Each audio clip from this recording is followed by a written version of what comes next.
The more risky the business, the higher the rate of return the equity investor is going to expect. In today's video, we're diving deep into the world of finance and investing with insights from one of the most successful investors of our time, William Ackman.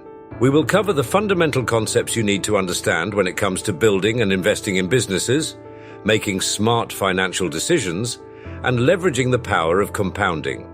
Stick around as we break it all down. Let's kick things off with a simple idea: the lemonade stand.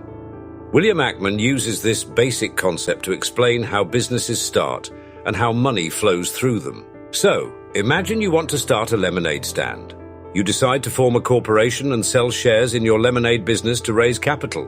But how much is your lemonade stand worth at the start? Well, this is where things get interesting. Valuing a business at the outset depends on your projected profits, risks, and market opportunity.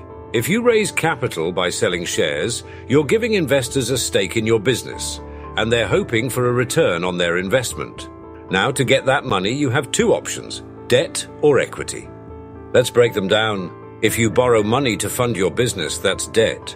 You don't give away ownership, but you'll have to pay interest on the loan. On the other hand, if you sell equity, you bring in investors who get a piece of the action, meaning a share of the profits, without the obligation to pay interest.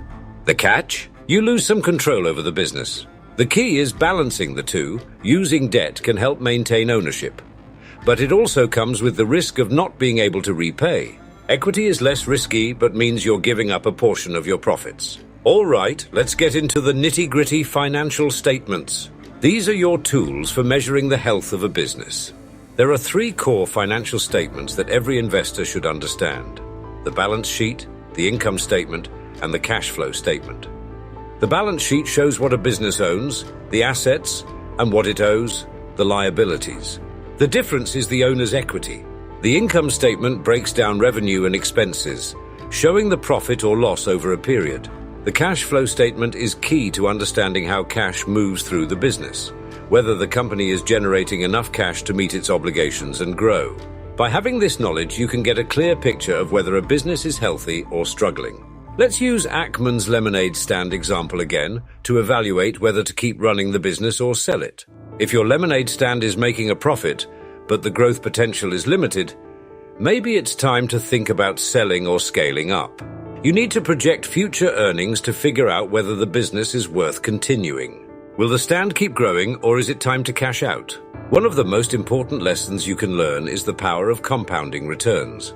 Compounding is essentially your money working for you over time.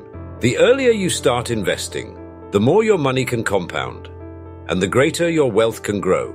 Even small investments, if made early and wisely, can turn into significant sums down the line. So, what makes a good investment? Some successful companies share certain characteristics. First, a strong market position. Second, low capital needs. And third, resilience to economic changes. These businesses don't just survive, they thrive even during tough times. Investing in public companies can be the best decision you can ever make because they're generally more stable and regulated, making them safer bets for long-term investors. The key to successful investing is staying calm and keeping a long-term perspective. If you sell during a market dip, you may lock in losses. But if you hold steady, your investments could recover and grow. Now I'm going to share some of my favorite investment strategies. If you're not an expert, consider mutual funds. These funds pool money from multiple investors to invest in a diversified portfolio of stocks, bonds, and other assets. With professional managers overseeing the investments, it's a great way to spread your risk and gain exposure to a broad range of opportunities. Now in this video, William Ackman breaks down investing like you've never seen before. Click to find out his advice to smarter investments.